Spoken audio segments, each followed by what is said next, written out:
Hi, I'm Riley.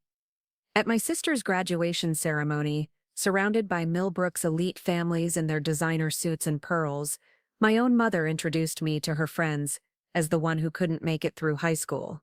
The laughter that followed felt like ice water in my veins. But when Dean Brennan stepped to the podium 30 minutes later and announced that their biggest donor was in attendance, the woman who had funded 3 new scholarship programs and the state-of-the-art computer lab, every head in that room turned toward me. The same people who had just dismissed me as a failure were suddenly staring at the girl they never bothered to understand. That moment didn't just change how they saw me, it shattered the prison of their expectations forever. Before we jump back in, tell us where you're tuning from, and if this story touches you, make sure you're subscribed, because tomorrow I've saved something extra special for you. The afternoon sun filtered through the stained glass windows of Westfield University's cathedral-like chapel, casting rainbow patterns across the mahogany pews, filled with families dressed in their finest attire. The air buzzed with excitement and the soft rustle of graduation programs being fanned against the unseasonable May heat. I sat in the third row, my simple black dress feeling suddenly inadequate among the sea of designer outfits and statement jewelry that surrounded me. The Westfield University commencement ceremony was the social event of the year in our affluent Connecticut town, where every family measured their worth by their children's academic achievements and the prestige of their alma maters. My mother, Carol Thompson, had spent weeks preparing for this day. Her silver hair was perfectly styled in an elaborate updo that had required 2 salon appointments, and she wore her most expensive suit, the navy Chanel she usually reserved for country club galas. She clutched her program tightly, pointing out Hannah's name in the Dean's List section to anyone within earshot. My father, Greg, sat rigidly beside her in his best suit, the one he wore to important client meetings, his chest puffed with pride as he surveyed the crowd of successful professionals and their accomplished offspring. Hannah looked radiant in her cap and gown as she sat with her fellow graduates in the front section. Her blonde hair cascaded perfectly beneath her mortarboard, and even from a distance I could see the confident smile that had charmed professors and classmates alike throughout her 4 years at Westfield. She was graduating summa cum laude with a degree in international business, already accepted to Harvard's MBA program with a full scholarship. The golden child had delivered once again, exactly as everyone had always expected she would. I shifted uncomfortably in my seat, acutely aware of the whispered conversations happening around me. The Millbrook social circle was small and gossipy, and I knew my presence here would raise questions. After all, I was supposed to be the family disappointment, the daughter who had thrown away her promising future by dropping out of Millbrook Preparatory Academy 3 years ago during my senior year. The scandal had rocked our social climbing family to its core, providing months of ammunition for my mother's friends to dissect over their weekly tennis matches and charity luncheons. Miss Patterson, our longtime neighbor, leaned over from the row behind us, her voice carrying that particular tone reserved for discussing neighborhood tragedies. "Carol, how wonderful that Riley could make it today. I know this must be such a proud moment for your family." Her eyes lingered on me with thinly veiled curiosity, clearly fishing for the latest update on the black sheep's current situation. My mother's smile tightened imperceptibly, the kind of micro-expression I had learned to read like a weather forecast predicting an incoming storm. "Yes, well, we're so grateful Hannah has always been such a dedicated student," my mother replied, her voice carrying across several rows. "Some children just have that natural drive for excellence, you know. It's truly a blessing when academic achievement comes so naturally." The implication hung in the air like incense, thick and impossible to ignore. Hannah was the blessing, I was the cautionary tale, the reminder of what happened when children strayed from the carefully mapped path of preparatory school, prestigious university, and socially acceptable career choices. My father cleared his throat and adjusted his tie, a nervous habit that had intensified over the years as our family's public image became increasingly important to him. His accounting firm catered to Millbrook's wealthy families, and every social interaction was a potential business opportunity or professional liability. Having a dropout daughter was definitely in the liability column, something he had reminded me of countless times during our increasingly rare phone conversation. The ceremony began with the traditional academic procession, faculty members in their colorful robes representing universities from around the world. Dean Brennan led the procession, her silver hair gleaming under the chapel lights, her doctoral hood from Oxford adding an air of international distinction to the proceeding. She was a formidable woman in her early 60s, known for her sharp intellect and her ability to secure substantial donations for the university's ever-expanding program. Under her leadership, Westfield had climbed steadily in the national rankings, attracting students from across the country who were drawn by its reputation for academic excellence and professional networking opportunity. As the graduates filed in, I spotted Hannah near the middle of the procession, her face glowing with the satisfaction of a job well done. She had always been the perfect daughter, the one who exceeded every expectation and fulfilled every parental dream. Straight A's throughout high school, student council president, varsity tennis captain, National Honor Society member, and now graduating at the top of her university class. Her future was mapped out in neat, predictable stages: Harvard MBA, prestigious consulting firm, eventual partnership, marriage to someone equally accomplished, and a house in the right neighborhood where the cycle would begin again with her own children. The irony wasn't lost on me that I was sitting here watching my sister receive accolades for following the exact path I had been expected to follow, the path I had abandoned to pursue something that had seemed impossible to explain to my achievement-obsessed family. When I had left Millbrook Prep 3 years ago, I hadn't been running away from something. I had been running toward something. But my parents had never bothered to ask the difference. The opening remarks droned on, filled with the usual platitudes about bright futures and changing the world. I found myself studying the faces around me, recognizing many of them from years of country club events and charity galas. These were the families who had watched me grow up, who had seen me as Hannah's promising younger sister before I became Hannah's embarrassing younger sister. The transformation in their perception had been swift and absolute, the way social circles tend to reorganize around success and failure with ruthless efficiency.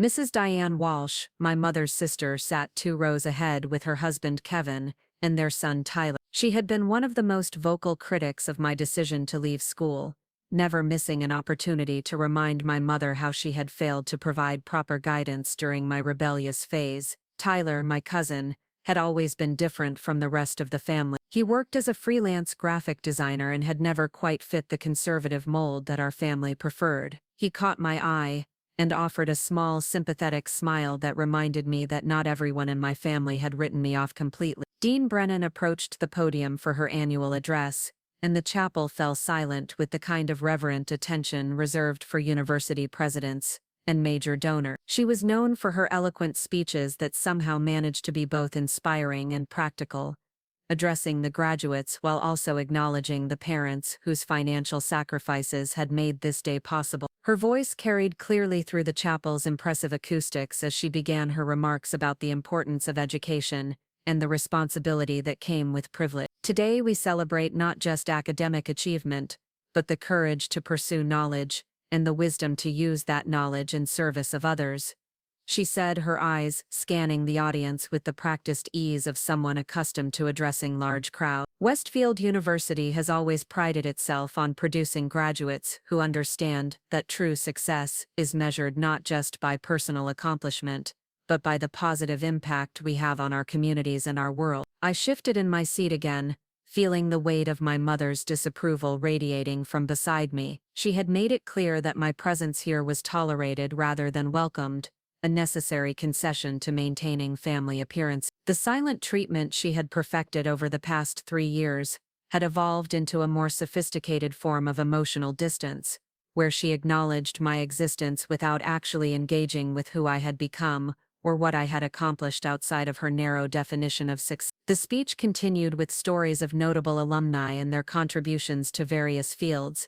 each example carefully chosen to illustrate the university's impact on the broader world. Dean Brennan had a gift for making these ceremonial addresses feel personal and meaningful, connecting the individual achievements of graduates to larger themes of purpose and responsibility. She spoke about innovation and entrepreneurship, about the courage required to challenge conventional thinking and pursue unconventional paths. As she spoke, I found myself thinking about my own unconventional path, the one that had led me so far from this world of predictable achievements and social expectation. 3 years ago, when I had made the decision to leave Millbrook Prep, I had been working on something that my family couldn't understand and didn't care to understand. While my classmates were focused on college applications and maintaining their GPAs, I had been building something that would eventually change my life and the lives of thousands of students who couldn't afford the kind of educational opportunities that my family took for granted. The technology sector had always fascinated me,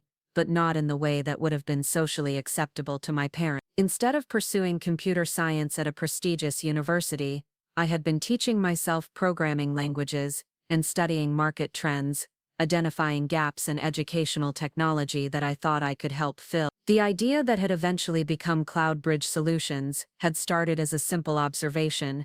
Students from low-income families were being left behind by an educational system that increasingly relied on expensive technology and resources that their schools couldn't afford. My parents had seen my late nights spent coding and researching as a distraction from my real responsibilities as a student at Millbrook Prep. They had never bothered to ask what I was working on or why it was important to me. When my grades began to slip because I was devoting more time to my project than to memorizing information for standardized tests, they had assumed I was simply losing focus or going through a teenage rebellion phase. The idea that I might be working towards something meaningful and potentially impactful had never occurred to them. Dean Brennan's voice brought me back to the present as she began discussing the university's recent initiatives in educational outreach and scholarship programs. We are particularly proud of our new partnership with local high schools to provide technology resources to underserved communities, she said, her voice carrying a note of genuine enthusiasm. Through the generosity of our donors, we have been able to establish computer labs and provide software training to students who might otherwise never have access to these essential tools. I felt a flutter of recognition as she described the program, knowing that my own contributions had helped make it possible. The anonymous donations I had been making to Westfield and other universities across the country were part of my commitment to addressing the educational equity issues that had first inspired my work. It was satisfying to hear about the impact these programs were having, even if no one in my family knew about my involvement. The ceremony continued with the recognition of various honors and achievements, each announcement met with polite applause and the occasional proud shout from family members in the audience. Hannah's name was called multiple times for different awards, and I found myself genuinely happy for her success, even as I was reminded of how different our paths had become. She had excelled within the system that our family valued, while I had chosen to work outside of it entirely. As the individual recognition portion of the ceremony continued, I noticed my mother becoming increasingly animated, whispering excitedly to anyone who would listen about Hannah's various accomplishments. Each mention of my sister's name was an opportunity for her to bask in reflected glory, to demonstrate to the Millbrook social circle that she had successfully raised at least one child who met their exacting standards for success and respectability. The contrast between her pride in Hannah and her embarrassment about me had become more pronounced over the years, creating a family dynamic that felt increasingly unsustainable. I had hoped that my absence from family events would allow the wounds to heal, but my presence here today was already opening old tensions that had never really been resolved. The careful distance I had maintained from my family's social world was proving insufficient to protect any of us from the discomfort of our fundamental differences in values and priorities. Tyler caught my eye again from his seat 2 rows ahead, and this time he accompanied his smile with a subtle thumbs-up gesture that made me wonder if he somehow knew more about my situation than the rest of the family. He had always been perceptive about the undercurrents in family gatherings, and he was one of the few relatives who had maintained contact with me after I left school. Our occasional text conversations had been a lifeline during the most difficult periods of my estrangement from my parents, providing a connection to family that didn't come with judgment or condition. Dean Brennan was approaching the climax of her speech, her voice taking on the cadence of someone building toward an important announcement. Before we proceed with the conferring of degrees, I want to take a moment to acknowledge some very special members of our community whose generosity has made so many of our recent achievements possible, she said, pausing to let the significance of her words settle over the audience. The chapel grew even quieter, if that was possible, as families straightened in their seats with the anticipation that accompanies any discussion of major donors at university events. In Millbrook's social hierarchy, Philanthropic giving was both a responsibility and a status symbol, and everyone was curious to learn who among their peers had been particularly generous in their support of the university's mission. This year has been remarkable for the growth of our scholarship programs and our technology initiatives, Dean Brennan continued, her eyes scanning the audience with what seemed like a knowing look. We have been able to provide full scholarships to 37 students from low-income families, many of whom are the first in their families to attend college. We have also established 3 new computer labs in local high schools and provided coding boot camps for over 200 students who would not otherwise have had access to this training. The applause that followed was enthusiastic, reflecting the genuine appreciation that most of these families felt for educational initiatives, even if their own children had never needed such assistance. For many of the parents in attendance, charitable giving was an important part of their social identity, a way of demonstrating their commitment to community improvement and their awareness of their privileged position in society. My mother leaned over to whisper something to my father, probably commenting on which of their friends might be recognized for their contribution. She loved these moments of public acknowledgement, the opportunities to see their social circle's generosity and influence displayed for everyone to appreciate. It was another way of measuring relative status and confirming their family's position within Millbrook's carefully stratified social structure. Dean Brennan raised her hand to quiet the applause, indicating that she had more to say about the university's benefactor. I want to particularly acknowledge one donor whose vision and generosity have been truly transformational for our institution, she said, her voice carrying an unmistakable note of genuine gratitude. This individual has chosen to remain anonymous in their giving, but their impact on our students' lives has been immeasurable. The chapel fell silent again, this time with the focused attention that accompanies the anticipation of a significant revelation. Anonymous donors were relatively rare in university circles, where most major gifts came with naming opportunities and public recognition that donors valued almost as much as the charitable impact of their contribution. The fact that someone had chosen to forgo public credit for their generosity made their story particularly intriguing to an audience accustomed to the social dynamics of philanthropic giving. Over the past 18 months, this donor has contributed over $2 million to various educational initiatives, funding not just our own programs here at Westfield, but similar efforts at universities and community colleges across the country. Dean Brennan continued, her words carrying over the chapel like a gentle thunderclap. The amount was substantial enough to draw surprised murmurs from the audience, representing the kind of major gift that could transform institutional capabilities and student opportunity. I felt my heart begin to beat faster as I realized where this announcement was heading, the carefully maintained anonymity that had protected me from exactly this kind of public exposure suddenly feeling fragile and inadequate. The dean's eyes seemed to be searching the audience, and I had the uncomfortable feeling that she might be looking specifically for me, despite the agreements I had made with the university's development office about maintaining my privacy. My mother's whispered commentary to my father had become more animated as she speculated about which of their wealthy friends might be the mysterious benefactor. The social implications of such a revelation were significant in a community where charitable giving was both a personal value and a public performance, and everyone would want to know who among their peers had been operating at this level of generosity without seeking credit or recognition. The tension in the chapel was building toward what felt like an inevitable climax, and I found myself gripping the edge of my program as Dean Brennan prepared to continue her remarks. The careful separation I had maintained between my professional success and my family's social world was about to be shattered in the most public way possible, in front of everyone whose opinion had shaped my childhood, and whose judgment had driven me away from this community 3 years ago. What makes this story even more remarkable, Dean Brennan said, her voice now carrying a note of what sounded almost like pride, is that this generous donor is not a wealthy alumnus or corporate executive, but a young entrepreneur who understands firsthand the transformational power of education and the importance of providing opportunities to students who might otherwise be overlooked by our traditional systems of academic and social advancement. The words hung in the air like a challenge,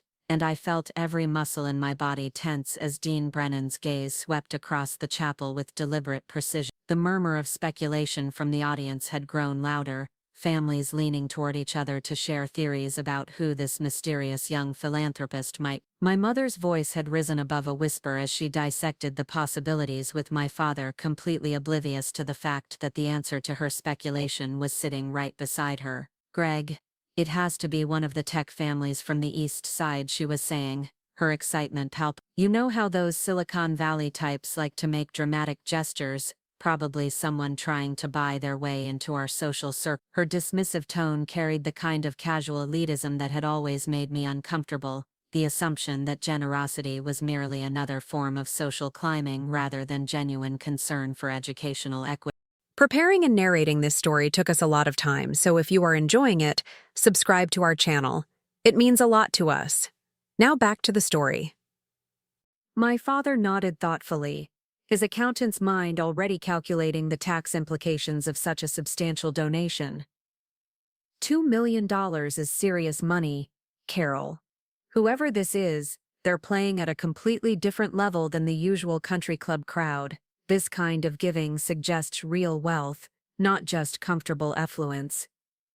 His voice carried a note of professional respect that he reserved for clients whose financial portfolios impressed him. I closed my eyes briefly, trying to calm the racing of my heart as I realized there was no graceful way to escape what was about to happen. The carefully constructed walls I had built between my professional life and my family's expectations were about to crumble in the most spectacular fashion possible. 3 years of maintaining my privacy, of allowing my family to believe their own narrative about my failures, was about to end in front of 500 of Millbrook's most influential families. Dean Brennan raised her hand again, calling for attention, as she prepared to deliver what I now knew would be the revelation that would change everything. "Ladies and gentlemen, I have been given permission to share something that I believe will inspire all of us about the power of determination and the importance of supporting young people who choose unconventional paths to success." The chapel fell into complete silence,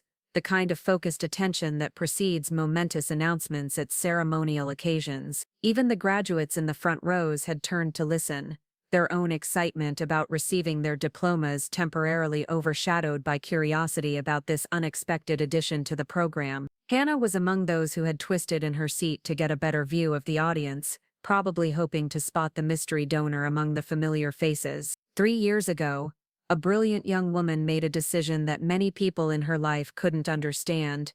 Dean Brennan continued, her voice carrying clearly through the chapel's acoustics. She chose to leave traditional education behind, not because she was failing, but because she had identified a problem that she was determined to solve. While her peers were focused on college applications and standardized test scores, she was building something that would eventually impact thousands of students across the country. My mother's speculation had ceased abruptly, and I could feel her attention sharpening as the details of the story began to sound uncomfortably familiar. Beside her, my father had gone very still, his natural skepticism warring with a growing suspicion that this narrative might be closer to home than either of them had imagined. The phrase "left traditional education" had clearly registered with both of them, though they hadn't yet made the connection that seemed increasingly obvious to me. "Cloud Bridge Solutions," Dean Brennan announced, and I heard my mother's sharp intake of breath beside me. Perhaps some of you have heard of this educational technology company that has been revolutionizing how schools in underserved communities access digital learning resources. Founded by a young entrepreneur who understood that the digital divide wasn't just about access to technology,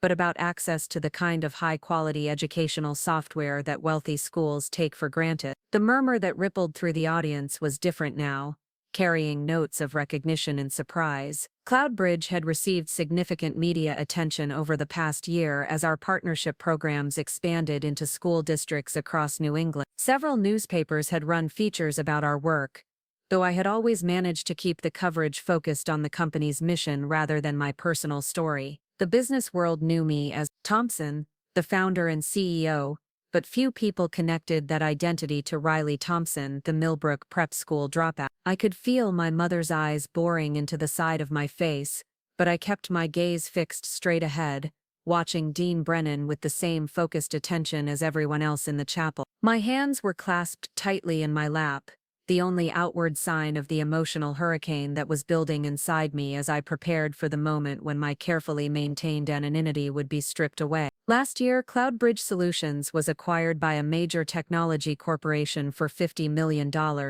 Dean Brennan continued, and this time the murmur from the audience was closer to a collective gasp. Even in Millbrook's circles of affluent families, $50 million represented serious wealth, the kind of transformational money that placed someone in an entirely different category of financial influence. But rather than retiring to enjoy her success, this remarkable young woman has dedicated herself to ensuring that the profits from her innovation served the students who inspired it in the first place. My father's hand had found my mother's arm, and I could see him squeezing it tightly as the implications of what they were hearing began to sink in. The timeline matched perfectly with my departure from Millbrook Prep. The industry was one I had always been passionate about. The mission aligned with values I had expressed during countless family arguments about the importance of educational equity, but accepting that their dropout daughter might be the entrepreneur in question required them to completely reconsider everything they thought they knew about my life. The anonymous donor I'm honored to acknowledge today, Dean Brennan said, her voice now carrying unmistakable warmth and admiration, has chosen to dedicate her philanthropy to breaking down the barriers that prevent talented students from accessing the educational opportunities they deserve. Her contributions have funded not just our programs here at Westfield, but similar initiatives at community colleges, trade schools, and universities across the country. The chapel had become so quiet that I could hear the faint whisper of the air conditioning system and the distant sound of traffic from the campus beyond. Every person in attendance was straining to learn the identity of this mystery benefactor, their curiosity heightened by the dramatic nature of the story and the substantial amounts of money involved. This wasn't the typical recognition of established donors that usually characterized these ceremonial moments. Riley Thompson, Dean Brennan said clearly, her eyes finding me in the third row with unerring accuracy. Would you please stand so that we can properly thank you for your extraordinary generosity and vision? The words hit the chapel like a physical force, creating a moment of absolute stillness before the explosion of reaction that I knew was coming. For several heartbeats, nobody moved, as if the entire audience was processing what they had just heard and trying to reconcile it with their existing understanding of who I was supposed to be. Then, like a dam breaking, the whispers and exclamations began, growing rapidly in volume and intensity. I remained seated for a moment longer, feeling the weight of hundreds of stares as people turned to locate me in the crowd. My mother's face had gone completely white, her mouth slightly open in shock as she stared at me with an expression I had never seen before. My father's complexion had shifted from surprise to something approaching disbelief, his accounting-trained mind probably racing through calculations about what this revelation meant for everything he thought he understood about our family's financial dynamic. Slowly, feeling like I was moving through thick water, I stood up. The applause began tentatively, a few scattered claps from people who weren't sure how to respond to this unexpected revelation. But as more people joined in, the sound grew stronger and more sustained, filling the cathedral space with genuine appreciation that felt surreal after years of being treated as the family disappointment. Dean Brennan was smiling broadly from the podium, her expression reflecting both personal satisfaction and professional pride in being able to share this story with the university community. Riley's work has provided scholarships for hundreds of students who are the first in their families to attend college, she continued over the applause. Her technology platforms are being used in over 3,000 schools nationwide, and her commitment to educational equity has inspired other young entrepreneurs to consider how their innovations can serve social good rather than just personal profit. The applause continued, and I found myself looking around the chapel at faces I had known since childhood, seeing expressions that ranged from genuine admiration to poorly concealed shock to what appeared to be embarrassment. Mrs. Patterson, who had offered her sympathetic comments about my presence at the ceremony, was clapping enthusiastically while staring at me with wide eyes. Mrs. Walsh, my aunt, looked like she was struggling to process information that fundamentally contradicted everything she had believed about my character and capabilities. Tyler was grinning widely from his seat, his expression suggesting that he had suspected something like this might be coming. His thumbs-up gesture earlier suddenly made more sense, and I realized that he had probably pieced together more about my situation than anyone else in the family. His work in the design world had given him connections to the technology sector, and he might have encountered mentions of Cloud Bridge or R. Thompson in his professional networks. Hannah had turned completely around in her seat, her mortarboard askew as she stared at me with an expression of complete bewilderment. For perhaps the first time in our lives, she was looking at me as if she had no idea who I was, or what I was capable of. The sister who had always been held up as the example of proper achievement and conventional success was confronting the possibility that her dropout sibling had surpassed her accomplishments in ways that their family's value system hadn't even considered. The applause finally began to fade, and Dean Brennan gestured for me to remain standing. I hope you'll all join me in thanking Riley not just for her financial support, but for her example of what's possible when young people are encouraged to pursue their passions and think creatively about solving important problems. Her story reminds us that success takes many forms, and that some of our most valuable contributions to society come from those who are willing to challenge conventional expectations. I nodded my acknowledgement to the audience, feeling simultaneously exposed and liberated by this public revelation of my true circumstance. The careful separation I had maintained between my professional identity and my family relationships was gone, but there was also relief in no longer having to pretend that my life had stagnated after leaving Millbrook Prep. The truth was finally out, and whatever happened next would at least be based on reality rather than assumptions and misunderstandings. As I sat back down, the ceremony resumed its planned progression, but the energy in the chapel had fundamentally shifted. The routine recognition of graduates' and faculty achievements felt almost anticlimactic after the dramatic revelation about the mystery donor. I could feel the continued weight of attention from throughout the audience, families who were undoubtedly reassessing everything they thought they knew about the Thompson family dynamic. My mother had barely moved since I had stood up, her hands clutched tightly around her program as she stared straight ahead with an expression that suggested she was struggling to process what had just happened. The daughter she had introduced as a failure, less than an hour ago, had just been publicly recognized as one of the university's most significant benefactors. The cognitive dissonance was clearly overwhelming, requiring her to completely reconsider not just her understanding of my life, but her own role in the family narrative she had been telling herself and others. My father's reaction was more complex, his expression cycling through surprise, confusion, and what might have been the beginning of pride, though it was too early to tell whether that emotion would survive his natural tendency toward skepticism. As an accountant, he was probably already wondering about the tax implications of my donations and questioning why I hadn't consulted him about managing such substantial charitable giving. The professional side of his brain was likely competing with the parental side that was trying to reconcile this new information with years of disappointment about my choices. The individual recognition portion of the ceremony continued,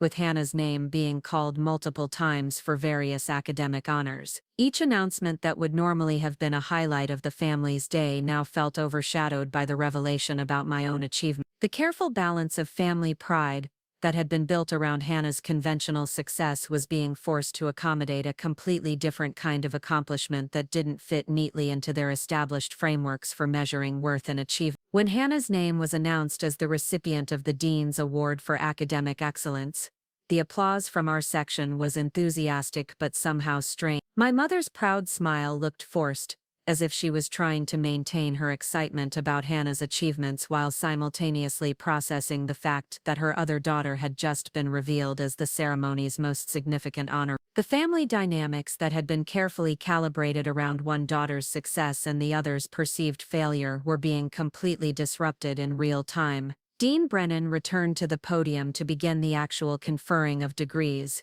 and the ceremony moved into its final phase. The graduates began filing across the stage to receive their diplomas, each name announced with the pomp and ceremony that Westfield families expected from their investment in private education. Hannah was among the first group called, her summa cum laude designation earning enthusiastic applause from our section and the broader audience. As I watched my sister cross the stage to shake hands with Dean Brennan and receive her diploma, I felt a complex mixture of genuine pride in her accomplishments and sadness about the distance that had grown between us over the years. She had excelled within the system that our family valued, following every expectation and exceeding every standard that had been set for her. But our different choices had created a gulf between us that went beyond simple sibling rivalry or competition. The ceremony was moving toward its conclusion, but I knew that the real drama would begin once we left the chapel and moved to the reception, where families would have the opportunity to process what they had learned and ask the questions that had been building during the formal program. The Westfield Country Club reception was the social highlight of graduation day, where relationships were renewed, business connections were made, and family dynamics were displayed for the broader community to observe and evaluate. I could already anticipate the conversations that would unfold over cocktails and canapés, the carefully worded inquiries about my business and the pointed questions about why my family had never mentioned my success. The Millbrook social circle thrived on information and status, and my sudden elevation from family disaccoument to significant philanthropist would require everyone to recalibrate their understanding of the Thompson family's position in the community hierarchy. My mother would face the most difficult social navigation, having spent 3 years explaining away my absence from family events and my failure to meet conventional expectations. Her friends and acquaintances would remember her comments about my lack of direction and her disappointment in my choices. Reversing that narrative while maintaining her own social credibility would require considerable skill in managing both her public image and her private relationship. The last graduate crossed the stage, and Dean Brennan delivered her closing remarks about the responsibilities that came with educational privilege and the importance of using knowledge in service of others. The ceremony concluded with the traditional moving of tassels and the joyful chaos of families reuniting with their newly graduated loved ones. The chapel erupted in celebration, families embracing and photographers capturing the moment when years of educational investment finally paid off in the form of a university degree. I remained seated as the crowd began to move toward the exits, knowing that standing up would only invite more attention and questions that I wasn't sure I was ready to answer. The revelation about my identity had been made, but the consequences were only beginning to unfold. The reception would provide the first real test of how my family and their social circle would adapt to this new information about my life and achievement. Hannah was making her way through the crowd of graduates toward our section, her face still showing signs of the confusion and surprise that had marked her expression since Dean Brennan's announcement. Our reunion would be the first opportunity to gauge how this revelation might affect our relationship and whether the years of distance between us could be bridged by a new understanding of who we had both become. The chapel was emptying around us, families streaming toward the exits and the reception that would cap off this momentous day. But for the Thompson family, the real ceremony was just beginning. The careful construction of our family narrative had been shattered by the truth, and rebuilding it would require everyone to confront the assumptions and judgments that had shaped our relationships for the past 3 years. The grand ballroom at Westfield Country Club had been transformed into an elegant reception space, with round tables draped in ivory linens and centerpieces of white roses and eucalyptus that filled the air with their subtle fragrance. Crystal chandeliers cast warm light across the room where faculty, graduates, and families mingled over champagne and carefully arranged hors d'oeuvres. The buzz of conversation that typically characterized these social gatherings had taken on a different quality today, charged with the undercurrent of speculation about the morning's unexpected revelation. I stood near the tall windows that overlooked the club's manicured golf course, nursing a glass of sparkling water and watching the social dynamics unfold around me. The past hour had been a masterclass in Millbrook etiquette,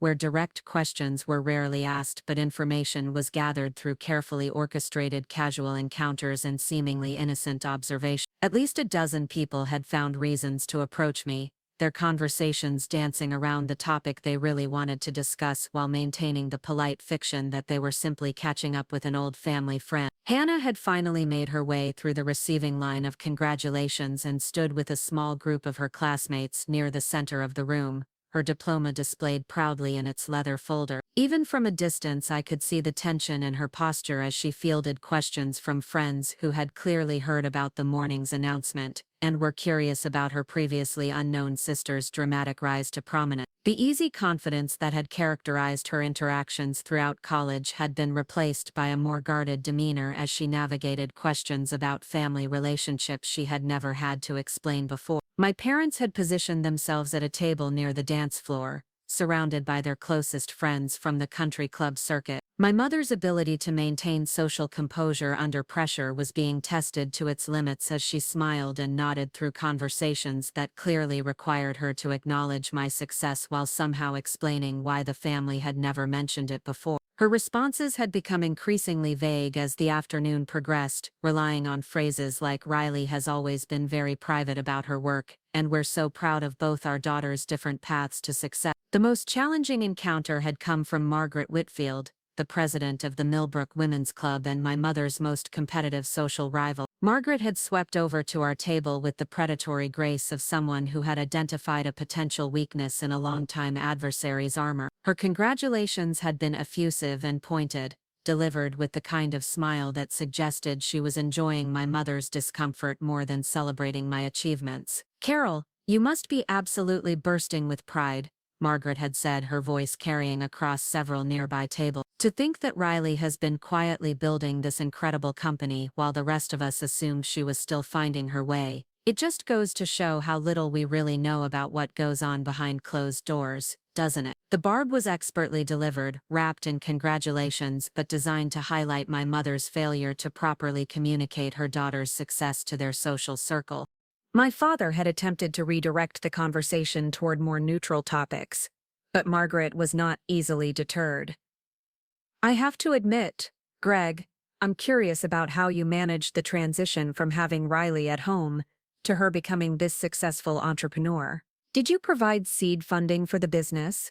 I know how important family support can be for young people starting their first ventures." The question was designed to probe whether my parents had been involved in my success or whether I had achieved it entirely independently, a distinction that would significantly impact how the story was interpreted by their social circle. The truth, of course, was that my parents had not only failed to support my entrepreneurial efforts, but had actively discouraged them. The late nights I had spent learning programming languages and researching market opportunities had been dismissed as a waste of time that was interfering with my academic responsibilities. When I had tried to explain my vision for addressing educational inequality through technology, their response had been to schedule more tutoring sessions and increase the pressure for me to focus on conventional measures of academic achievement. I had watched this conversation unfold from across the room, feeling a complex mixture of satisfaction and sympathy as my parents struggled to maintain their social standing while grappling with information that fundamentally challenged their understanding of our family dynamics. The revelation about my success had created a crisis of credibility that went beyond simple embarrassment, forcing them to confront the possibility that their judgment about my character and potential had been fundamentally flawed.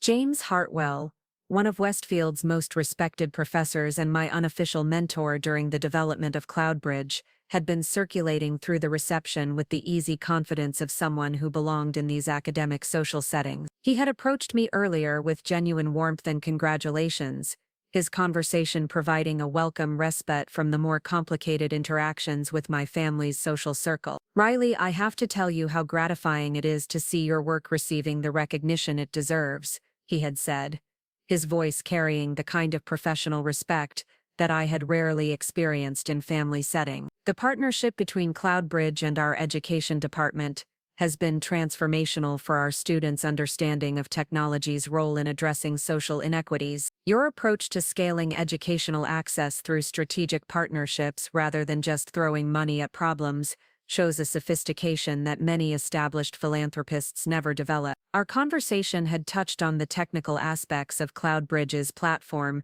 and the challenges of working with school districts that had limited technology infrastructure. Dr. Hartwell understood the complexity of what I had built in ways that my family never had, and his recognition of my work felt more meaningful than the polite congratulations I had been receiving from people who were primarily impressed by the dollar amounts involved rather than the actual impact of the program. "I hope you'll consider speaking to our entrepreneurship students sometime," he had continued. "Your story about identifying market gaps through social observation rather than traditional business research would be incredibly valuable for young people who are trying to understand how innovation can serve humanitarian goals. Too many of our students think about technology careers in purely financial terms without considering how their skills could address real-world problems. The conversation had reinforced my sense that my choice to leave traditional education had been correct, even if the path had been more difficult than staying within conventional expectation. Hartwell's respect for my work validated the decision-making process that had led me away from Millbrook Prep and toward the entrepreneurial journey that had defined the past 3 years of my life. His perspective represented the kind of intellectual engagement that I had hoped to find in academic settings, but had rarely experienced in my family's educational environment. As the afternoon progressed, I found myself observing the subtle social recalibrations that were happening throughout the room as people processed the morning's revelation. The Millbrook social hierarchy was complex and well-established, based on a combination of family history, professional achievement, and community involvement that determined everything from seating arrangements at charity events to invitation lists for exclusive gatherings. My sudden elevation from family disappointment to successful entrepreneur required everyone to reassess not just their perception of me, but their understanding of the Thompson family's overall position in the community. Tyler had eventually managed to extract himself from his parents' table and approached me with the kind of genuine enthusiasm that had been notably absent from most of my other interactions. His excitement about my success felt authentic rather than performative, reflecting the closer relationship we had maintained during my estrangement from the broader family. "I have to admit, I suspected something like this might be happening," he said, his voice low enough to avoid attracting attention from nearby conversation. "The few times we talked over the past couple of years, you always seemed too confident and focused for someone who was supposedly struggling to find direction. Plus, I started noticing Cloud Bridge references in some of the design blogs I follow, and the timing always seemed to correlate with periods when you were particularly busy." His observation reminded me that maintaining complete secrecy about my professional life had been more difficult than I had initially anticipated. The technology sector was interconnected in ways that made it challenging to build a significant company without leaving traces that could be detected by people who knew what to look for. Tyler's background in graphic design had given him connections to the startup community that had apparently allowed him to piece together clues about my involvement with CloudBridge. "I wanted to ask you about it directly, but I figured if you weren't talking about your work, you probably had good reasons for keeping it private," he continued. "I have to say though, watching Aunt Carol try to explain this to her friends has been pretty entertaining. She's gone through at least 4 different versions of the story since we got to the reception, each one making the family sound more supportive and involved than the last. The evolution of my mother's narrative throughout the afternoon had indeed been fascinating to observe. Her initial shock had given way to increasingly elaborate explanations that retroactively positioned her as having been aware of and supportive of my entrepreneurial activity. The latest version of the story suggested that the family had deliberately maintained privacy about my work to protect me from unwanted attention during the critical early stages of building the company. This revisionist approach to family history was typical of my mother's sophisticated understanding of social dynamics and reputation management. Rather than admitting that she had been unaware of my success, she was constructing an alternative narrative that preserved her credibility while acknowledging my achievement. The strategy was socially astute, even if it bore little resemblance to the actual dynamics that had characterized our relationship over the past 3 years. Hannah had been watching our conversation from across the room, and I could see her working up the courage to approach and finally address the elephant that had been dominating the entire reception. The sister who had always been comfortable in social settings was clearly struggling with the shift in family dynamics that my public recognition had created. For perhaps the first time in our lives, she was not the center of positive attention at a family gathering. When she finally approached, her usual confident demeanor had been replaced by something more tentative and uncertain. "Riley, I need to talk to you," she said, her voice carrying a note of urgency that suggested she had been building up to this conversation for hours. "Can we find somewhere more private?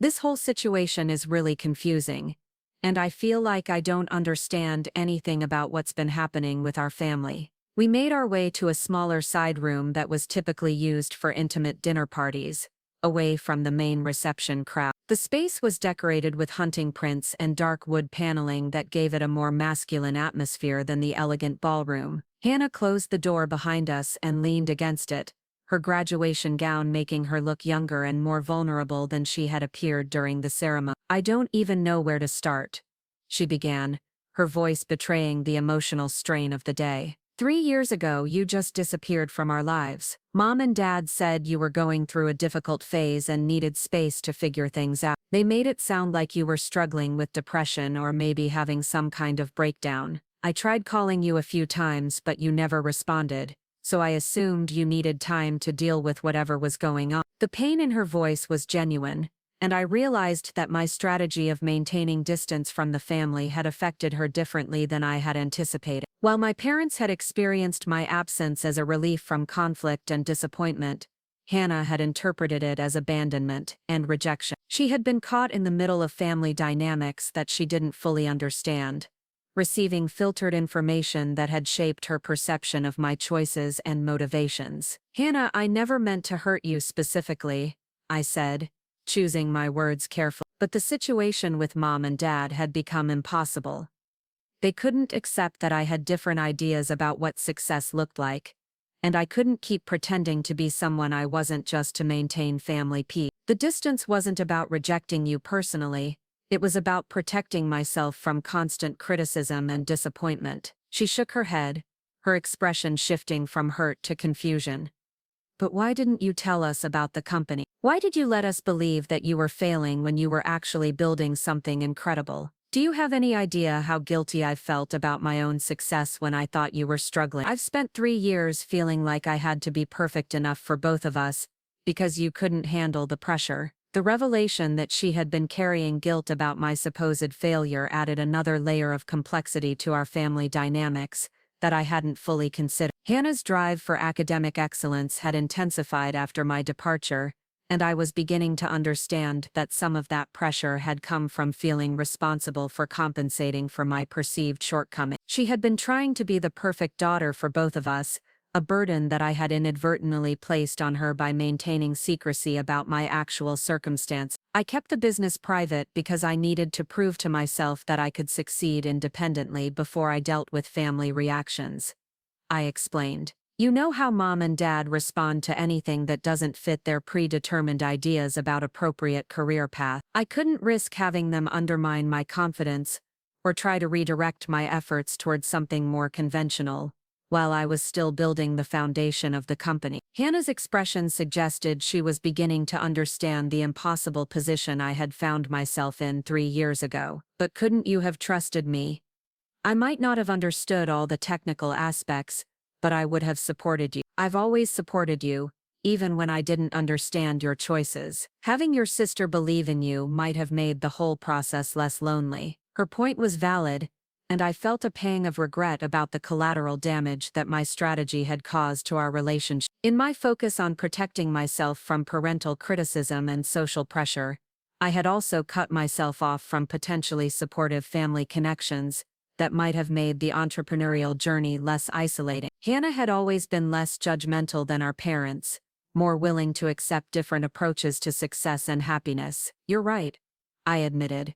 "I was so focused on avoiding conflict and criticism that I didn't consider how my secrecy might affect the people who actually cared about me. I assumed that everyone in the family shared Mom and Dad's perspective about my choices, but that wasn't fair to you. You deserve to know what was really happening in my life, especially since my absence was affecting how you experienced your own achievement." The conversation was interrupted by a soft knock on the door, followed by my mother's voice asking if we were all right. Hannah opened the door to reveal both our parents standing in the hallway, their expressions suggesting they had been looking for us throughout the reception. The 4 of us hadn't been alone together in the same room for over 2 years, and the tension was immediately palpable. "We need to talk as a family," my mother said, her voice carrying the authoritative tone she had always used when she wanted to control difficult conversation. "This situation has created some confusion that needs to be addressed before we leave here today. People are asking questions that we need to be prepared to answer consistently." My father nodded his agreement,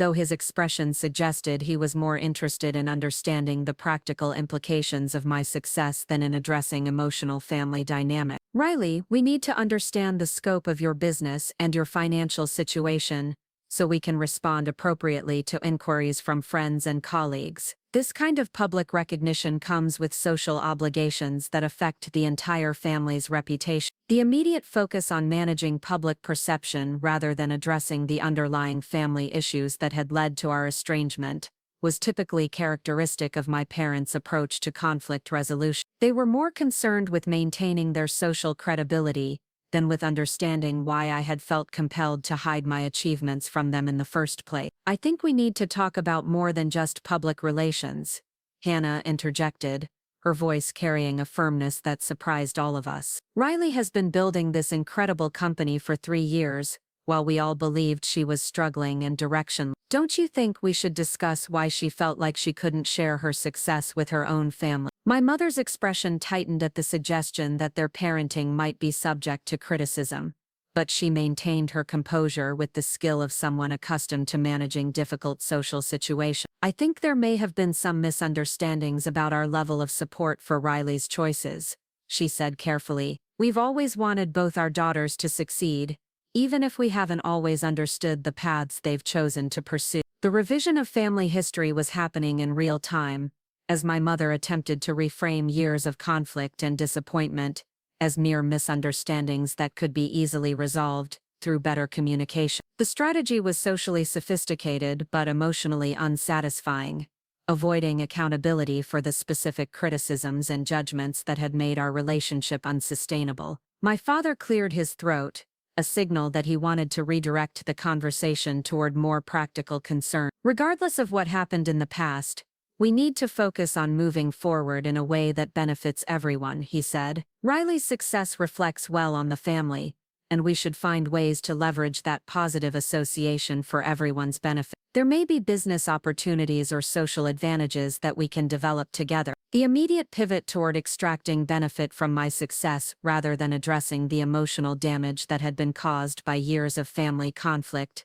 confirmed my original instincts about maintaining privacy around my professional achievement. My parents were already calculating how my recognition could enhance their own social standing, rather than considering whether they owed me apologies for their previous lack of support and understanding. "I appreciate the offer," I said, my voice carefully neutral, "but I've been managing my business and philanthropic activities independently for 3 years, and that arrangement has worked well for everyone involved. I don't think changing that approach would benefit anyone, especially given the communication challenges we've experienced in the past." The rejection of their attempt to insert themselves into my professional life was met with visible displeasure from both parents, though they were too socially aware to express their frustration directly in front of Hannah. The conversation had reached an impasse that reflected the fundamental differences in values and priorities that had created our family conflict in the first place. Hannah looked back and forth between us, her expression suggesting she was beginning to understand the depth of the divide that had developed over the past 3 years. The family dynamics she had assumed were temporary tensions were revealing themselves to be more fundamental disagreements about respect,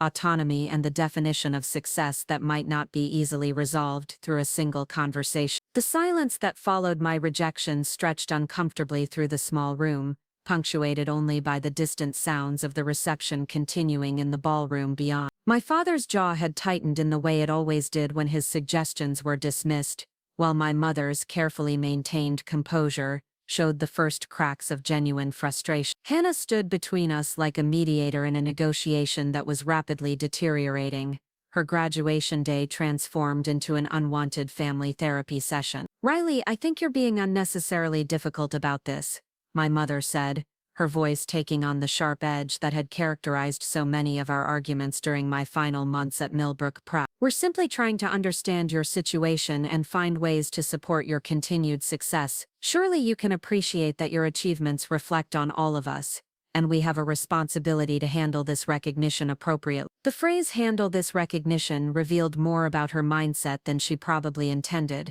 My success had become a social asset to be managed rather than a personal achievement to be celebrated. The same woman who had introduced me as a dropout less than 6 hours ago was now positioning herself as a stakeholder in my professional reputation, apparently believing that biological relationships automatically conferred rights to shared credit and decision-making authority. "Mom, I don't think Riley is being difficult," Hannah said, her voice carrying a newfound assertiveness that surprised all of us. She built something incredible while dealing with family relationships that clearly weren't supportive of her goals. Maybe instead of trying to figure out how to benefit from her success, we should be asking why she felt like she had to hide it from us in the first place. My father's attention shifted to Hannah with the kind of sharp focus he typically reserved for clients who had challenged his professional judgment. "Hannah, you don't understand the complexities of what we're dealing with here," he said, his voice carrying the patronizing tone he used when he wanted to shut down conversations that made him uncomfortable. "Riley's situation has created some challenging dynamics that require careful management to protect everyone's interests. The reduction of my 3-year journey from family disappointment to successful entrepreneur into a problem requiring careful management encapsulated everything that had driven me away from this family in the first place. My parents' inability to see beyond their own social concerns and reputational anxieties had been the primary obstacle to maintaining any meaningful relationship with them, and today's revelation had simply provided a new context for the same fundamental conflict. "Actually, Dad, I think I understand the complexities pretty well," Hannah replied, her voice gaining strength as she spoke. "I've spent 3 years watching you and Mom make excuses for why Riley wasn't part of family gatherings, listening to vague explanations about her finding her direction, and feeling guilty about my own success because I thought my sister was struggling. The complexity isn't Riley's achievements, it's the family dynamics that made her feel like she had to achieve them in secret." The conversation was interrupted by another knock on the door. This time more insistent. Margaret Whitfield's voice carried clearly through the wooden panel as she announced that Dean Brennan was looking for our family to discuss potential collaboration opportunities between Cloudbridge and Westfield's continuing education program. The academic and social worlds were converging in ways that would make our private family drama increasingly difficult to contain. My mother's expression shifted immediately into hostess mode as she smoothed her hair and prepared to return to the public arena where her social skills were more effective than they had proven to be in private family negotiation. "We'll continue this conversation later," she said, her tone brooking no argument. "Right now we need to present a united family front while we're still in public view." The demand for unity felt particularly hollow given the complete absence of actual unity in our relationships, but I understood the social imperatives that drove her concern. Millbrook's elite community thrived on the appearance of family harmony and shared values, and any visible discord would become fodder for speculation and gossip that could affect all of our reputations in different ways. We returned to the ballroom where Dean Brennan was indeed waiting near our table, engaged in animated conversation with several other university administrators and a man I didn't recognize, who carried himself with the confidence of someone accustomed to being the most important person in any room. His expensive suit and subtle but unmistakable signs of wealth suggested he might be a major donor or board member, someone whose opinion carried significant weight in university decision-making processes. "Riley, perfect timing," Dean Brennan said as we approached, her smile carrying genuine warmth that contrasted sharply with the tension that had characterized our family conversation.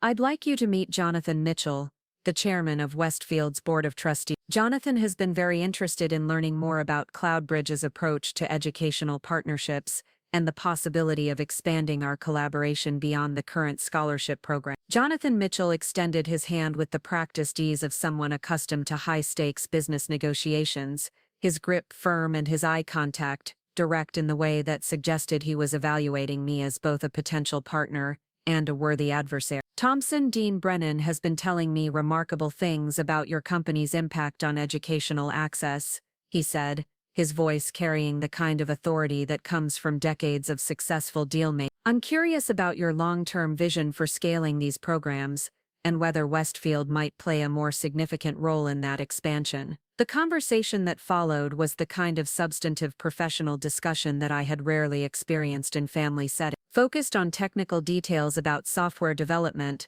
partnership structures, and the challenges of working with educational institutions that had limited technology budgets. Jonathan's questions demonstrated a sophisticated understanding of both the business and philanthropic aspects of what Cloudbridge had accomplished, and his suggestions for potential collaboration were thoughtful and strategically sound. My parents hovered at the edge of this conversation, clearly wanting to participate, but lacking the technical knowledge or business experience to contribute meaningfully to discussions about educational technology partnerships and nonprofit funding structure. The professional respect that Jonathan and Dean Brennan showed for my work stood in stark contrast to the family dynamics that had defined my experience for most of my life, highlighting the disconnect between how I was perceived in my professional world versus my family context. One aspect of your approach that particularly impresses me, Jonathan continued, is your focus on sustainability rather than just charitable giving.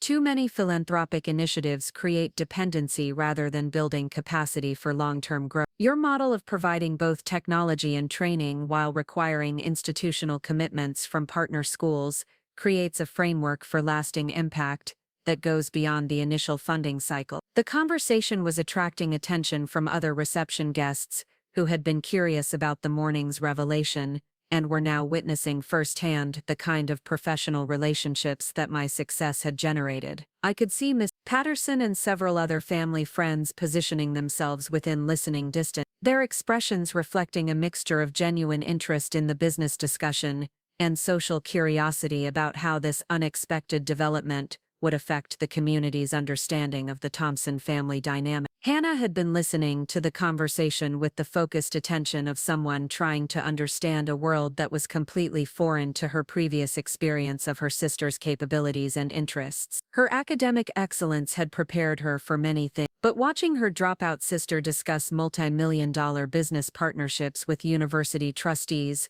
was clearly requiring her to completely recalibrate her understanding of what success could look like outside of traditional academic and professional pathways. Riley, I have to ask, Jonathan said, his tone shifting slightly toward the personal, what inspired you to focus specifically on educational equity? Your background and family circumstances suggest you've had access to excellent educational opportunities throughout your life. What drove you to prioritize helping students who haven't had those same advantages? The question struck to the heart of my motivations in ways that my family had never bothered to explore, and I found myself grateful for the opportunity to articulate the values that had driven my work. Growing up in Millbrook gave me a front-row seat to educational privilege, I said, choosing my words carefully. I could see how much difference access to technology, tutoring, and other resources made in students' academic outcomes. But I also realized that intelligence and potential aren't distributed according to zip code or family income. There are brilliant students in underfunded schools who never get the chance to develop their capabilities because they don't have access to the same tools and opportunities that we take for granted here. My mother's expression during this explanation was particularly interesting to observe. The values I was articulating weren't foreign to her social circle, which prided itself on charitable giving and community service. But hearing me discuss these commitments in the context of my professional success seemed to challenge her understanding of my character and motivations in ways that made her visibly uncomfortable. That's exactly the kind of perspective we need more of in philanthropic circles, Dean Brennan added. Too often, educational initiatives are designed by people who have never experienced the challenges they're trying to address. Riley's approach of actually listening to teachers and administrators in underserved communities and building solutions around their specific needs has been crucial to Cloudbridge's effectiveness. The conversation continued for another 20 minutes, covering topics ranging from the technical specifications of educational software to the policy implications of public-private partnerships in education funding. Jonathan's questions became increasingly specific, suggesting that his interest in potential collaboration was serious and that he was evaluating both the business opportunity and my capabilities as a potential long-term partner. I'd like to schedule a more detailed conversation about this when we can review your current partnership agreements and discuss Westfield's capacity for expanded collaboration, he said, as the discussion began to wind down. Dean Brennan has my contact information, and I hope you'll consider reaching out when you're ready to explore these possibilities further. The professional validation that this conversation represented felt surreal in the context of a family gathering where I had been consistently treated as the underachieving disappointment. Jonathan Mitchell's respectful interest in my work and his recognition of Cloudbridge's impact provided a stark contrast to the family dynamics that had driven me to maintain secrecy about my professional life for 3 years. As Jonathan and Dean Brennan moved on to other conversations, I found myself alone with my family for the first time since the morning's revelation. The professional discussion had provided a buffer against the personal tensions that had been building throughout the day, but their absence left us facing the same fundamental conflicts that had remained unresolved during our earlier private conversation. "Well, that was certainly impressive," my father said, his voice carrying a note of grudging respect that I had rarely heard from him. "I have to admit, I didn't realize the scope of what you had built or the level of recognition you had achieved in business circles." Jonathan Mitchell doesn't waste time on small ventures, so his interest suggests you've created something genuinely significant. The acknowledgement felt like progress, even though it was qualified by his obvious surprise that I had been capable of achieving something that met his standards for professional success. My father's worldview was heavily influenced by his accounting practice, where he measured success primarily through financial metrics and professional recognition from established institutions. Jonathan's attention provided external validation that my achievements were real and substantial rather than the delusional fantasies that my parents had apparently assumed were driving my unconventional choices. "I'm curious about something," Hannah said, her voice thoughtful as she processed what she had just witnessed. "When you left Millbrook Prep, did you already have a clear vision for what you wanted to build, or did it develop gradually as you learned more about the problems you wanted to solve?" The question demonstrated a level of genuine interest in my decision-making process that was refreshing after years of having my choices dismissed as impulsive or poorly thought out. Hannah's academic training had taught her to analyze complex situations systematically, and she was apparently applying those skills to understanding how I had navigated the transition from conventional student to successful entrepreneur. The initial idea was pretty rough, I admit. I knew that educational inequality was a problem I cared about, and I had some technical skills that seemed relevant to potential solutions. But the specific approach that became Cloudbridge emerged through months of research and conversations with teachers and administrators who were dealing with these challenges every day. The business model evolved significantly as I learned more about what schools actually needed versus what I initially thought they needed. My mother had been unusually quiet during this exchange, her expression suggesting she was struggling to reconcile the person she was hearing about with her previous understanding of my character and capability. The daughter she had dismissed as unfocused and unrealistic was being described in terms that suggested careful planning, systematic research, and sophisticated problem-solving skills that she had apparently never recognized or acknowledged. "Riley, I need to ask you something directly," she said, her voice carrying an uncharacteristic note of vulnerability. "Are you angry with us? Is that why you kept all of this secret? I'm trying to understand whether this was about protecting your work or about punishing us for not understanding what you were trying to accomplish." The question was more direct than most of our previous conversations had managed to achieve, and it created an opportunity for the kind of honest communication that had been missing from our family relationships for years. The reception was winding down around us, with many families beginning to make their departures, but our conversation felt like it was finally approaching the core issues that had driven our estrangement. "I wasn't trying to punish anyone," I said carefully, "but I was protecting myself from criticism and interference that I knew would undermine my confidence and focus during a critical period. Building a company requires taking risks and making decisions that don't always make sense to people who haven't been through the process. I needed space to fail and learn without having to justify every choice to people who didn't understand what I was trying to accomplish." Hannah nodded thoughtfully, her expression suggesting she was beginning to understand the impossible position I had found myself in 3 years ago. "It's like when I was struggling with organic chemistry sophomore year," she said.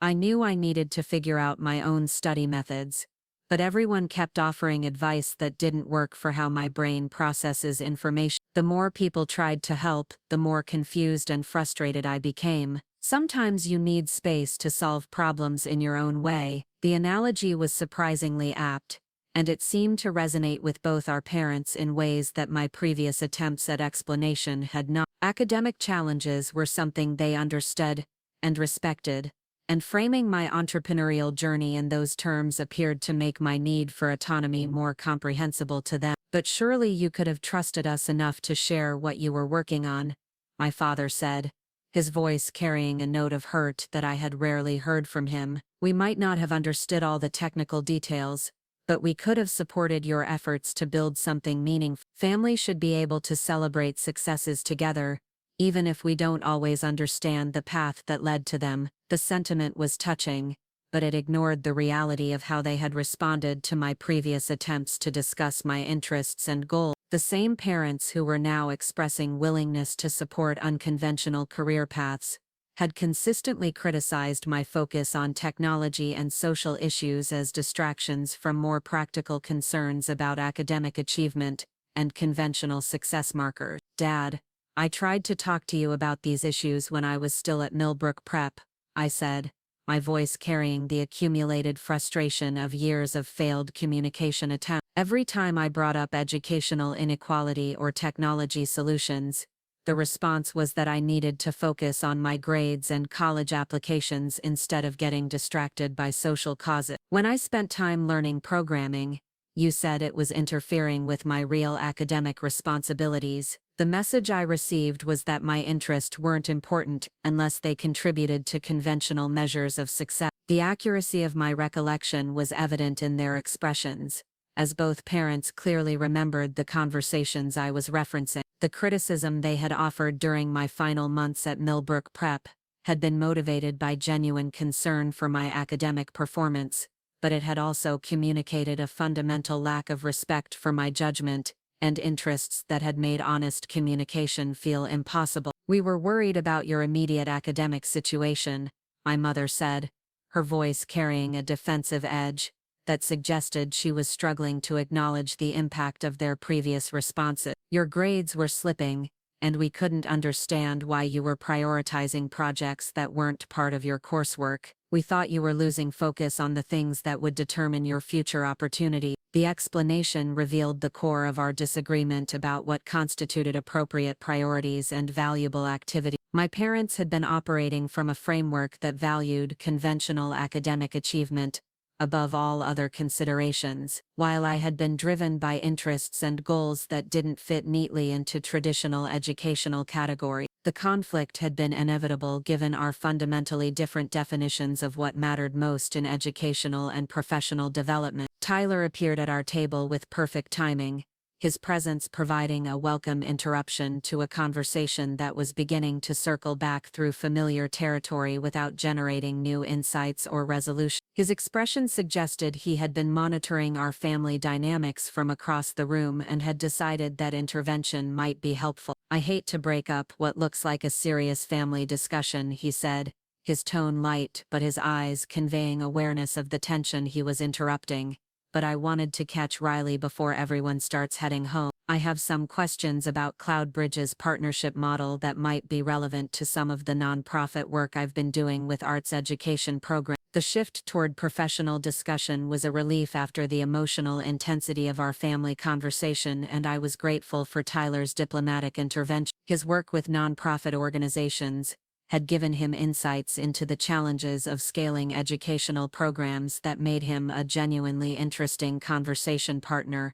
Unlike many of the social interactions I had navigated throughout the afternoon, I've been working with a group that provides art supplies and instruction to schools that have had their arts programs cut due to budget constraints, he continued. We've been struggling with the sustainability issues because our model depends entirely on ongoing donations rather than building capacity within the schools themselves. I'm curious about how Cloudbridge creates partnerships that become self-sustaining over time. The conversation that followed provided another opportunity to articulate the strategic thinking that had shaped Cloudbridge's approach to educational partnership, but it also created space for our family to observe me in a professional context that felt less threatening than the high-stakes discussion with university trust. Tyler's questions were thoughtful and specific, demonstrating genuine understanding of both the business and social impact aspects of what I had built. As we talked, I could see my parents listening with the kind of focused attention they had rarely given to my ideas during my time at Millbrook Prep. The professional context and Tyler's obvious respect for my expertise seemed to make my accomplishments more credible to them than they had been when presented in the academic setting of Dean Brennan's announcement or the business context of Jonathan Mitchell's partnership discussion. The reception was clearly ending around us, with staff beginning to clear tables and families gathering their belongings for departure. Our extended family conversation had lasted longer than most of the other guests' stays, but the complexity of what we were trying to resolve couldn't be rushed to fit social schedules. The morning's revelation had shattered years of carefully maintained assumptions and relationships that would require more than a single afternoon to rebuild or replace. "I think we need to continue this conversation at home," my mother said, her voice carrying the authority of someone accustomed to managing family logistics. "This isn't the kind of discussion we can finish properly in a public setting, and there are things that need to be said that shouldn't be overheard by people outside the family." The prospect of returning to the family home for an extended conversation felt both appealing and terrifying, offering the possibility of genuine resolution while also risking the kind of prolonged conflict that had driven me away in the first place. The dynamics that had made our relationship unsustainable hadn't changed simply because my professional circumstances had been revealed, and I wasn't confident that a private setting would generate more productive communication than we had managed in public. The Thompson family home on Maple Ridge Drive looked exactly as I remembered it, with its perfectly manicured lawn and the white colonial facade that projected the kind of understated elegance that Millbrook families preferred. The circular driveway could accommodate multiple luxury vehicles, though today it held only our modest collection of cars that seemed somehow diminished by the grandeur of the setting. As we walked toward the front entrance, I felt the familiar weight of returning to a space that held so many complicated memories and unresolved conflicts. The interior hadn't changed much during my 3-year absence, still decorated in the tasteful neutrals that my mother had selected to create an impression of timeless sophistication. Family photographs lined the hallway, documenting years of achievements and milestones that told the story of a successful family living the American dream. What struck me now was how many of those photographs featured Hannah prominently while I appeared to fade into the background,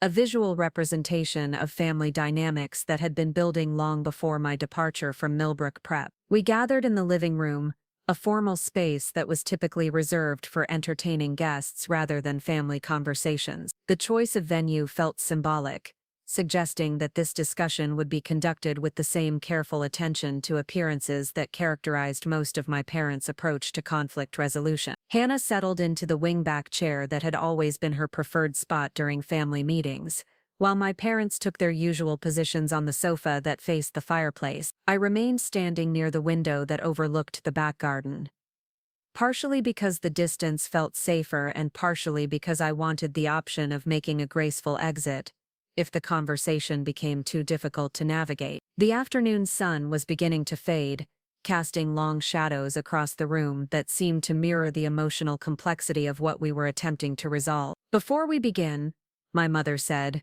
her voice carrying the measured tone she used when she wanted to establish control over difficult discussions, "I want to acknowledge that today has been revelatory for all of us. We've learned things about Riley's life that have required us to reconsider many of our assumptions about our family dynamics and relationship." The carefully neutral language was typical of her approach to emotionally charged situations, creating distance through formality that allowed everyone to maintain their dignity while avoiding direct accountability for past mistakes or misunderstanding. It was a sophisticated social skill that served her well in community leadership roles, but felt inadequate for addressing the deeper issues that had driven our family apart. "Mom, I appreciate the acknowledgement, but I think we need to be more direct about what actually happened," Hannah said, her voice carrying the same newfound assertiveness that had emerged during our conversations at the reception.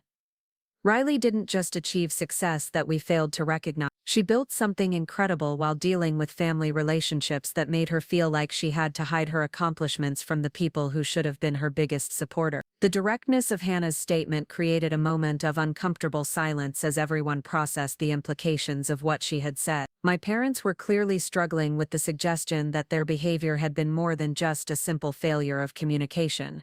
While I found myself grateful for her willingness to articulate truths that I had been trying to express for years. "Hannah, I think you're oversimplifying a complex situation," my father said, his voice carrying the defensive edge that always appeared when his judgment was questioned. Riley's choice to maintain secrecy about her business activities created communication challenges that affected everyone's ability to provide appropriate support and guidance. "We can't address problems we don't know exist." The response revealed the fundamental disconnect that had always characterized our family's approach to conflict resolution. My parents viewed the situation primarily as a communication failure rather than acknowledging the underlying dynamics that had made honest communication feel impossible for me. Their focus remained on the practical aspects of what had happened, rather than the emotional and relational factors that had driven my choices. "Dad, that's exactly the kind of response that explains why Riley felt like she couldn't share what she was working on," Hannah replied, her voice gaining strength as she spoke. "You're treating her need for privacy as the problem instead of asking why she felt like she needed to protect her work from family criticism and interference. Maybe the communication challenge wasn't Riley's secrecy, but our family's inability to support unconventional choices without trying to redirect them toward more traditional paths." The conversation was developing into something I had never experienced before in our family context, with Hannah advocating for perspectives and insights that went beyond simple dispute resolution toward genuine examination of our relational pattern. Her academic training had apparently given her analytical skills that she was now applying to family dynamics with remarkable effectiveness. My mother's expression suggested she was struggling to maintain her usual composure as the conversation moved beyond the comfortable territory of social etiquette into more challenging emotional terrain. "I resent the implication that we were unsupportive of Riley's interests," she said, her voice carrying a sharp edge that indicated her patience with criticism was wearing thin. "We invested significant resources in her education and extracurricular activities, and we consistently encouraged her to pursue excellence in everything she attempted." The defense revealed how differently we had experienced our family relationships during my adolescent years. What my mother remembered as encouragement and support, I had experienced as pressure to conform to predetermined definitions of success that left no room for independent exploration or unconventional interest. The gap between intention and impact had been vast, but acknowledging that difference would require a level of self-reflection that neither of my parents seemed prepared to undertake. "Mom, encouraging excellence isn't the same as supporting individual autonomy," I said, finally joining the conversation directly rather than allowing Hannah to advocate on my behalf. "You encouraged me to excel at activities and subjects that fit your vision of what my life should look like, but you consistently dismissed or criticized interests that didn't align with conventional expectations. When I tried to discuss educational technology or social justice issues, the response was always that I should focus on more practical concerns that would contribute to traditional measures of success." The specificity of my criticism seemed to catch both parents off guard, as if they had expected the conversation to remain at a more general level that wouldn't require them to examine specific instances of problematic behavior. The accumulated frustration of years of feeling misunderstood was beginning to find expression in ways that felt both liberating and terrifying. "Riley, I think you're remembering those conversations through the filter of adolescent frustration rather than accurately recalling what actually happened," my father said, his voice carrying the patronizing tone that had always made me feel dismissed and unheard. "We were trying to help you maintain focus on academic priorities that would create opportunities for your future success. Your interest in social causes was admirable, but it was interfering with your immediate educational responsibility." The response perfectly encapsulated the fundamental conflict that had made our relationship unsustainable. My parents had consistently treated my interests and values as obstacles to overcome rather than assets to develop, viewing my passion for addressing educational inequality as a distraction from more important concerns, rather than recognizing it as a potential foundation for meaningful career development. "That's exactly what I'm talking about," I said, my voice rising slightly as years of accumulated frustration began to find expression. "You never asked whether my social interests might be connected to legitimate career goals or personal values that deserved respect and development. You assumed that anything that didn't fit conventional academic categories was automatically less important than maintaining my GPA or impressing college admissions committee. You never considered the possibility that I might be developing expertise and passion that could translate into professional success through non-traditional pathways." Hannah was nodding emphatically as I spoke, her expression suggesting that my words were resonating with her own observations about our family's approach to individual development and autonomous decision-making. "That's the same attitude you had about my decision to major in international business instead of pre-med," she added. "You supported it eventually, but only after I proved that it could lead to prestigious graduate programs and high-earning career opportunities. Individual interests only seem to matter in our family if they contribute to conventional definitions of success." The parallel that Hannah drew between our experiences was illuminating, revealing that the pressure to conform to predetermined expectations had affected both of us, though in different ways. Her natural academic ability and conventional interests had made it easier for her to satisfy family expectations while still pursuing her own goals, but she had apparently felt the same underlying tension between individual autonomy and family approval that had made my situation untenable. My mother's composure was beginning to crack as the conversation continued to challenge assumptions about family dynamics that she had apparently never questioned. "I don't understand why we're being criticized for wanting our daughters to achieve their full potential," she said, her voice carrying a note of genuine confusion mixed with defensive anger. "Everything we did was motivated by love and concern for your future welfare. We wanted to protect you from making choices that might limit your opportunities or create unnecessary obstacles to professional success." The explanation revealed the fundamental misunderstanding that had characterized our family relationships for years. My parents had equated love with control, assuming that their definition of success should automatically become mine and that deviation from their vision represented poor judgment rather than legitimate differences in values and priorities. Their protective instincts had translated into restrictive behaviors that had made individual development feel like betrayal of family expectations. "Mom, I understand that your intentions were good," I said, my voice softening slightly as I recognized the genuine care that had motivated many of their problematic responses. "But good intentions don't automatically translate into supportive behavior. When you consistently dismissed my interests as distractions or impractical fantasies, the message I received was that my judgment couldn't be trusted and that my values weren't worth respecting. Love that comes with conditions requiring conformity to predetermined expectations doesn't feel like love. It feels like manipulation." The directness of my criticism created another moment of uncomfortable silence, as everyone processed the implications of what I had said. My parents were clearly struggling with the suggestion that their love had been experienced as manipulative, while Hannah seemed to be recognizing patterns in our family dynamics that she had previously accepted as normal rather than problematic. "Riley, I think you're being unfair," my father said, his voice carrying a note of hurt that I had rarely heard from him. "We never demanded conformity for its own sake. We encouraged choices that we believed would create the best opportunities for long-term happiness and success. Our guidance was based on decades of experience and observation about what kinds of decisions tend to produce positive outcomes in professional and personal life." The response revealed how deeply ingrained their assumptions were about the relationship between conventional success and personal fulfillment. My parents genuinely believed that their definition of appropriate life choices was objectively correct rather than reflecting their own limited understanding of alternative pathways to meaningful achievement and satisfaction. "Dad, that's the problem," Hannah said, her voice carrying a clarity that surprised all of us.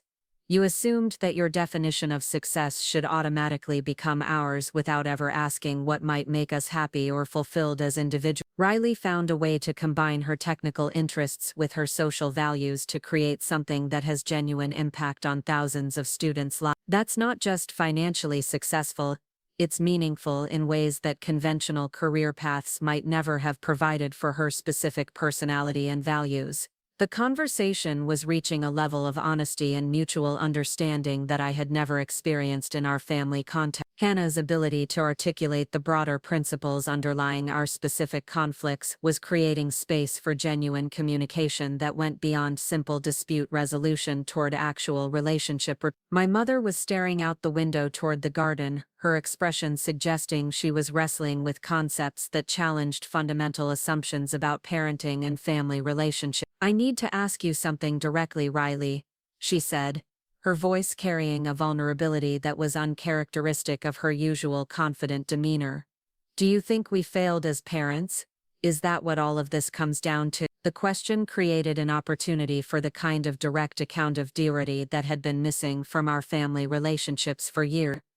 It also represented a level of emotional risk-taking that suggested genuine concern for our relationship rather than simple damage control or reputation management. "I don't think you failed as parents," I said carefully, recognizing the importance of responding honestly without unnecessarily inflicting pain. "But I think you struggled to adapt your parenting approach to children who had different personalities and interests than you expected. You provided excellent practical support for conventional educational and social development, but you didn't know how to nurture individual autonomy or unconventional interests that didn't fit your framework for appropriate achievement." The response seemed to provide some relief while still acknowledging the real issues that had created our relationship challenges. My parents had been successful at many aspects of parenting, but their limitations in specific areas had created conflicts that had ultimately driven me away from the family rather than toward greater closeness and mutual understanding. "What would it take for us to rebuild our relationship?" my father asked, his voice carrying a sincerity that suggested genuine interest in repair rather than simple conflict resolution.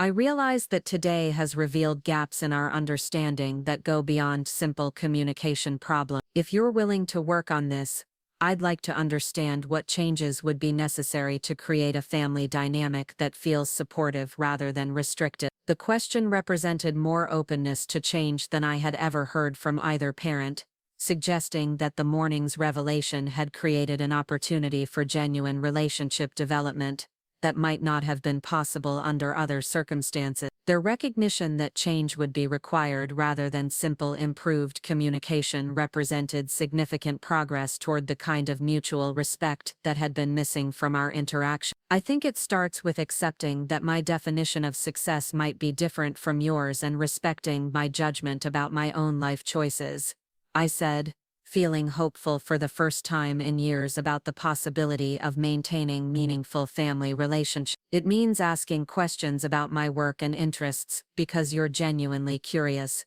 rather than because you want to evaluate whether they meet your standards for appropriate achievement. It means celebrating my accomplishments without trying to take credit for them or figure out how to benefit from them." Hannah was smiling as I spoke, her expression suggesting that my words were resonating with her own hopes for improved family dynamics. "And it means recognizing that both of your daughters have good judgment about our own lives," she added.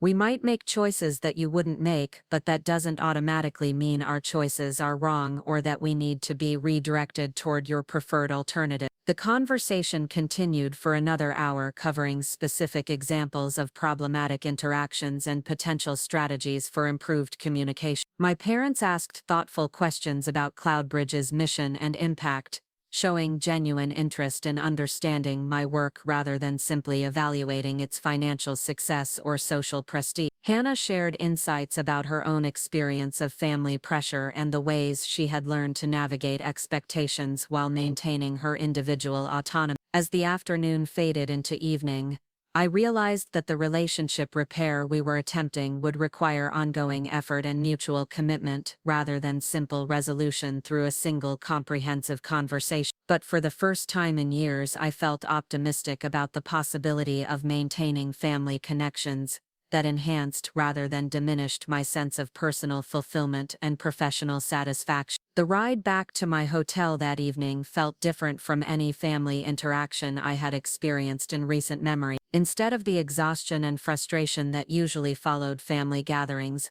I felt energized by the possibility of relationships built on mutual respect rather than conditional approval. The morning's revelation had shattered years of carefully maintained assumptions, but it had also created space for the kind of authentic communication that might eventually lead to genuine understanding and support. 6 months later, I stood in the newly opened computer lab at Millbrook Community College, watching students from diverse backgrounds work together on coding projects that would have been impossible without the technology partnership that Cloudbridge had helped facilitate. My parents had attended the ribbon-cutting ceremony, their presence representing a level of engagement with my work that would have been unimaginable a year earlier. Hannah was there too, having taken a gap year before starting her MBA program to work with a nonprofit organization that provided college counseling to first-generation students. Her decision to pursue direct service rather than immediately advancing her academic credentials had surprised our parents, but they had supported her choice with the kind of respect for individual autonomy that we were all still learning to practice. The transformation in our family relationships hadn't been immediate or complete, but it had been genuine. My parents had learned to ask questions about my work with curiosity rather than judgment, and I had learned to share my experiences with openness rather than defensiveness. We were building something new together based on mutual respect rather than predetermined expectation. As I watched the students in the computer lab explore possibilities they might never have encountered without access to these resources, I realized that the morning of Hannah's graduation had been a beginning rather than an end. The revelation that had shattered our family's carefully constructed narrative had also created space for more authentic relationships built on truth rather than assumption. Sometimes the most unexpected moments become doorways to entirely new ways of understanding ourselves and each other. Up next, you've got 2 more standout stories right on your screen. If this one hit the mark, you won't want to pass these up. Just click and check them out.